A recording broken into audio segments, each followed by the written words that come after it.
I would like to request to all of you that if you're watching the videos, then please also consider subscribing to the channel for support. Now let's begin. English poet and father of romantic poetry, William Wordsworth said, "Habit rules the unreflecting herd," meaning habit is something which has always had its own goods and evils at the same time. So habit can be harmful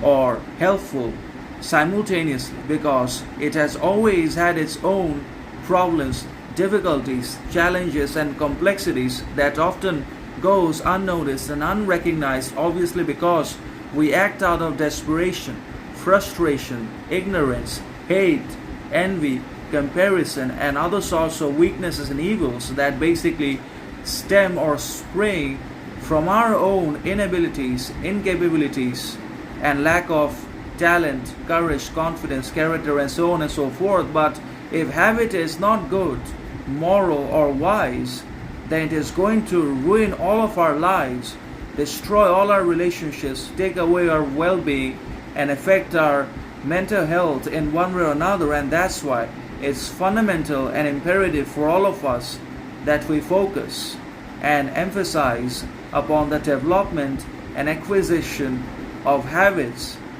that are regulated by wisdom, intelligence, philosophy, reason, and that have virtue and value about itself. Otherwise, unrestricted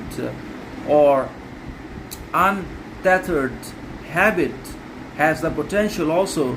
to destroy everything about us and ultimately to annihilate our career, profession, relationships, even though we don't always realize it or admit to it, obviously because, as I mentioned earlier, we're hopeless, frustrated and aggravated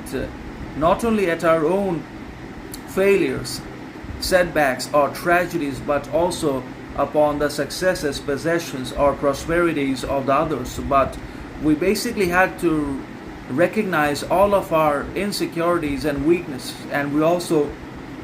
have to be willing and determined to work upon all of our evils and weaknesses such as jealousy, comparison, hatred, frustration, ignorance and so on and so forth. And then only we will be able to achieve self-reflection, self-knowledge, self-discipline, and that will help us develop and cultivate habits that are actually good and beneficial to us and for our upliftment and elevation. Out of lack of knowledge, wisdom, courage,